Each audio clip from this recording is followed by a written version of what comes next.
नमस्कार दोस्तों, हमारे चैनल पर आपका स्वागत है। जय श्री कृष्णा, राधे राधे, हर हर महादेव, ओम नमो भगवते वासुदेवाय नमः। जय श्रीमन नारायण। दोस्तों आज हम सुनेंगे ग्यारस माता की कथा। आइए सुनते हैं ग्यारस माता की कथा। आप सभी से विनम्र निवेदन है कि हमारे वीडियो में अंत तक आप बने रहिए। एक गांव में एक धोबिन रहती थी। उसके 2 बच्चे थे। धोबिन बहुत दुख से अपने बच्चे का पालन पोषण किया करती थी।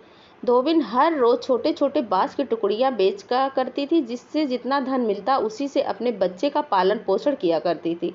एक दिन की बात है, जब धोबिन सुबह सुबह बांस की टोकरियां लेकर रास्ते में जा रही थी, तभी उसके कानों में ग्यारस माता की कथा सुनाई पड़ती है और उससे कथा बहुत अच्छी लगने लगी। तभी धोबिन को दिखाई पड़ता है कि बहुत सारी बहनें ग्यारस माता का पूजन कर रही हैं, कथा सुन रही हैं। तभी धोबिन दूर से बैठकर हाथ जोड़ के ग्यारस माता की कथा सुन रही थी।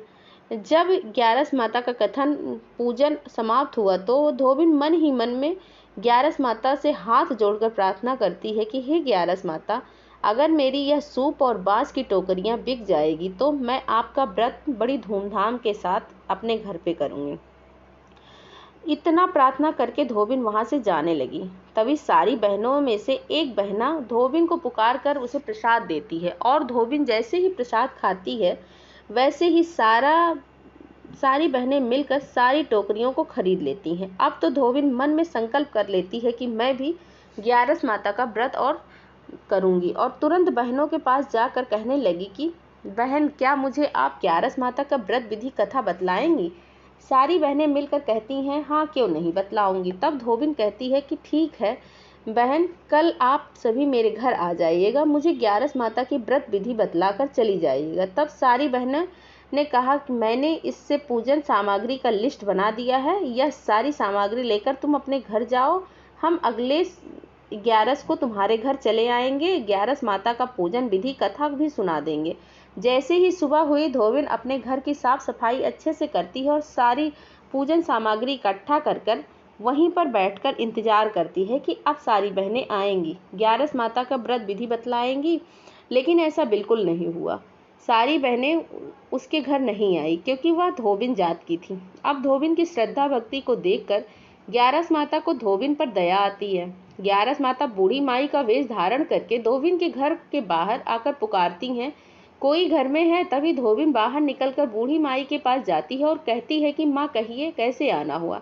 धोबिन की बातें सुनकर वेश रूपी ग्यारस माता कहने लगी कि बेटी, मैं अपना आने का कारण तुम्हें बाद में बतलाऊंगी, पहले तुम यह बतलाओ तुम इतनी परेशान क्यों लग रही हो, क्या कारण है मुझे बताओ। तब धोबिन वेश रूपी बूढ़ी माई को अपने घर के अंदर प्रवेश कराती है और कहती है, माँ देखिए माँ, कल मैं सुबह के समय जब बाजार सूप की टोकरी बेचने जा रही थी, तभी मुझे ग्यारस माता की कथा सुनाई दी। कथा मुझे बहुत अच्छी लगी और उसका प्रसाद ग्रहण करते करते मेरे सूप और टोकरी सारे बिक गए। तभी मैंने संकल्प किया कि ग्यारस माता की व्रत विधि करूंगी।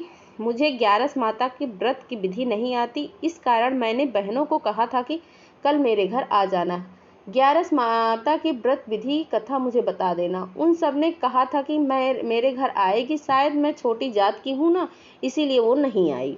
कैसे पूजा करूं माँ, आप बतलाइए। माँ धोबिन बातें सुनकर बूढ़ी माई कहने लगी कि बस इतनी सी छोटी सी बात है, चलो तुमको मैं बतलाती हूँ। तुम्हें कुछ नहीं करना है, बस इतना करना है, तुम्हें जैसा आता है वैसे ही ग्यारस माता का नाम लेकर पूजा कर लो और कथा मैं सुनाऊंगी। ये नियम से व्रत पूजन और ग्यारस माता ने बूढ़ी माई के वेश रूप में अपनी कथा सुनाई और उधर सारी बहनों को ग्यारस माता के कोप से शरीर में खुजली हो गई। सारी बहन पूरा परेशान हो गई। तभी वेश रूपी माता माई उन सारी बहनों के घर गई और कहती हैं, कोई घर पे है? तभी उन सारी बहनों में से एक बहन घर के बाहर आती है और हाथ जोड़कर माई से कहती है, हे माता, मैं आपकी कैसी सेवा करूं? अभी मेरी तबीयत बहुत खराब लग रही है, पता नहीं अचानक से क्या हो गया। माँ तभी वेश रूपी बूढ़ी माई कहने लगी कि जाओ तुम सारी जाओ, जाकर उस धोबिन के घर में धोबिन से हाथ जोड़कर माफ़ी मांगो, तुम्हारी सारी परेशानी ठीक हो जाएगी। सारी बहनों ने फौरन धोबिन के घर गई और वहां जाकर धोबिन से हाथ जोड़कर प्रार्थना की, हे धोबिन, मुझे माफ़ कर दो, अब हम कभी भी ऐसी गलती नहीं करेंगे। अमीर हो या गरीब, धोबिन हो या चमार, जिसके घर में भी पूजा हो, हम सभी के घर जाएंगे, हमें माफ़ कर दो। धोबिन ने सबको माफ़ कर दिया और 11 के दिन विधि पूर्वक 11 माता का व्रत करने लगी।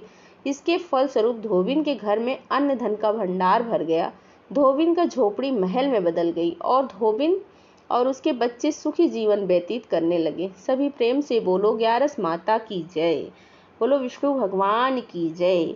ओम नमो भगवते वासुदेवाय नमः। जय श्रीमन नारायण। आइए सुनते हैं 11 माता की दूसरी कहानी।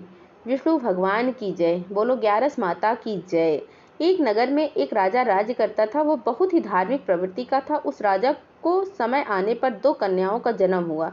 राजा की छोटी बेटी भी अपने पिता की तरह ही धार्मिक थी। वह नियम धर्म से रहती थी। साथ ही वह बचपन से ही 11 का व्रत करने लगी थी। 11 माता की कृपा से राजा की छोटी बेटी लोकप्रिय हो गई थी। उसकी हर जगह प्रशंसा होती थी। यह सब देखकर राजा की बड़ी बेटी को बड़ी ही ईर्ष्या होती थी।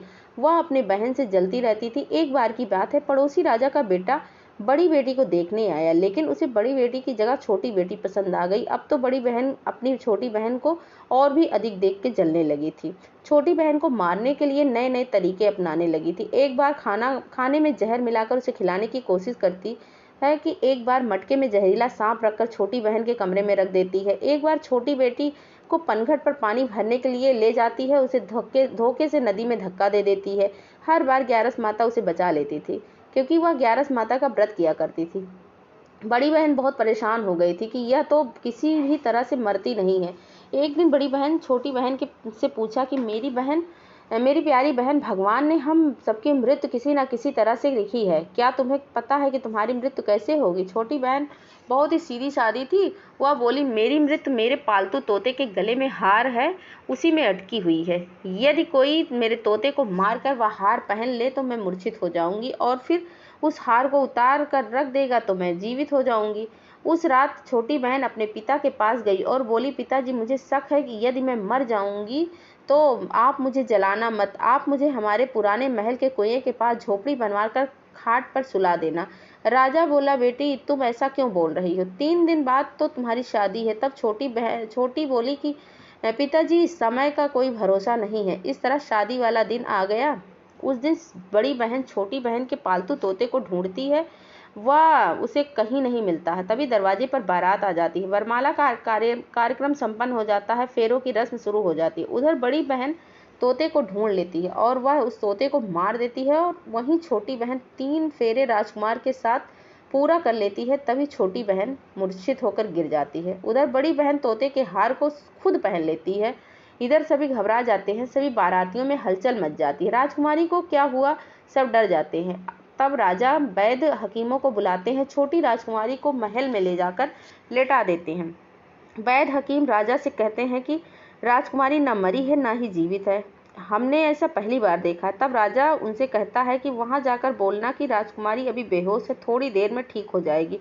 यदि तुम लोग ऐसा नहीं कहोगे तो मैं तुम लोगों को फांसी दे दूंगा। बेचारे वैद्य हकीम राजा के कहे अनुसार वैसा ही बोलते हैं। तभी बड़ी बेटी आती है और कहती है, पिताजी, मुझे छोटी बहन के मरने का बहुत दुख है। उससे ज़्यादा दुख है कि आपकी इज्जत का है, खराब हो जाएगी। आप ऐसा करो कि मेरी शादी राजकुमार के साथ करवा दो, तब सब ठीक हो जाएगा, आपका इज्जत भी रह जाएगी। तब राजा को यह बात ठीक लगी और वह राजा ने छोटी बेटी के कपड़े पहनाकर फेरों में बैठा दिया। पर राजा ने मना कर दिया। बोला, यह मेरी पत्नी नहीं है। मेरी पत्नी जब बोलती है तो उसके मुख से फूल झड़ते हैं। लेकिन सबने समझा बुझाकर उसको 4 फेरे लगवा दिए। बड़ी राजकुमारी ससुराल आई तो राजकुमार ना तो उससे बात करता, ना ही उसके हाथ से पानी पीता। उसके हाथ का बनाया हुआ खाना खाता ही नहीं था। राजकुमार मन ही मन सोचा कि पता लगाकर आता हूँ कि मेरी पत्नी के साथ क्या हुआ है। एक दिन राजकुमार दुखी होकर घोड़े पर सवार होकर घोड़ा वहीं रुक जाता है जहां राजकुमारी की अधमरी लाश रखी हुई थी। राजकुमार ने मन ही मन सोचा कि घोड़ा यहाँ किस कारण से रुक जाता है, कोई तो वजह जरूर होगा। तो घोड़ा वहां रुक गया। राजकुमार घोड़े से उतरकर पुराने महल में गए। वहां एक चौकीदार था। राजकुमार ने पूछा, यह महल किसका है? तब चौकीदार ने बताया कि यह महल आपके ससुर जी का है। वहां खाट पर कौन सो रहा है? राजकुमार की चौकीदारी से पूछा तो चौकीदार कहने लगा कि यह राजा की छोटी बेटी है, जो शायद शादी वाले दिन अधमरी हो गई है। राजकुमार ने कहा कि यह तो मेरी पत्नी है, इसके साथ मेरे फेरे हुए थे। राजकुमार ने चौकीदार से कहा, तुम किसी से कुछ मत कहना, मैं यहाँ हूँ, मैं तुम्हें मुंह मांगी रकम दूंगा। चौकीदार ने हाँ कर दिया। राजकुमार खाट के पास गया और बचे हुए फेरे खाट के साथ ले लिया। राजकुमार उस दिन वहीं पर रहा। छोटी राजकुमारी रात को खड़ी हो गई। उसने अपने पास अपने पति को देखा तो वो बहुत रोई। राजकुमार ने पूछा कि बड़ी अजीब बात है, तुम शादी वाले दिन मूर्छित कैसे हो गई? तुम्हारे पिताजी ने मेरी शादी तुम्हारी बड़ी बहन से करवा दिया, पर मैंने उसे स्वीकार ही नहीं किया। तुम मुझे पूरी बात बताओ, तुम दिन भर मूर्छित क्यों रहती हो? इस टाइम तुम उठकर कैसे खड़ी हो गई? इसका कौन सा राज है, बताओ। राजकुमारी ने अपने पति को तोते और हार वाली सारी बात बताई। यह भी बताया कि यह बात मैंने अपनी बड़ी बहन को ही बताया था। एक दिन उसने मुझसे मेरी मृत्यु का उपाय पूछा था, तब मैंने उसे पूरी बात बताई थी। मेरी बड़ी बहन मुझसे बहुत ईर्ष्या करती है। उसने कई बार मुझे मारने की कोशिश की, पर ग्यारस माता ने मुझे हर बार बचा लिया। यह सब मेरी बड़ी बहन ने किया है। तोते के गले में जो हार था वह मेरी बहन ने दिन में पहन लेती है और रात को उतार देती है, इसीलिए मैं दिन में मूर्छित रहती हूँ और रात को जीवित हो जाती हूँ। यदि वह हार मुझे वापस मिल जाए तो मैं हमेशा के लिए जीवित हो जाऊंगी। इतना सुनकर सुबह होते ही राजकुमार गुस्से में अपने महल को चला गया। बड़ी बहन के गले से हार निकाल कर लाया और अपनी पत्नी के गले में डाल दिया। उसकी पत्नी जीवित हो गई। फिर उसे लेकर महल गया और उसकी बड़ी बहन को महल से निकाल जाने के लिए कहा।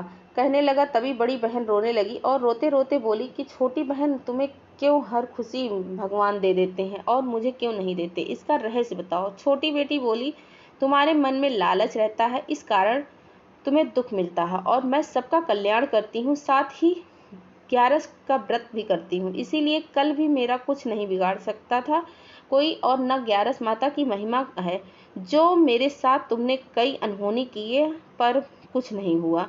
ग्यारस माता ने मेरी हर बार रक्षा की है।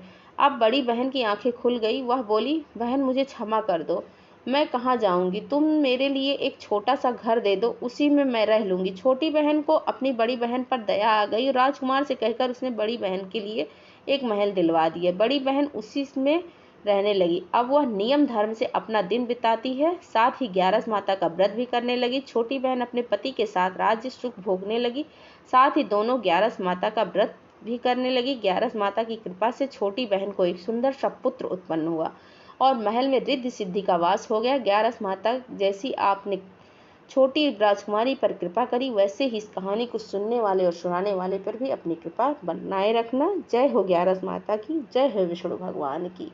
ओम नमो भगवते वासुदेवाय नमः। धन्यवाद।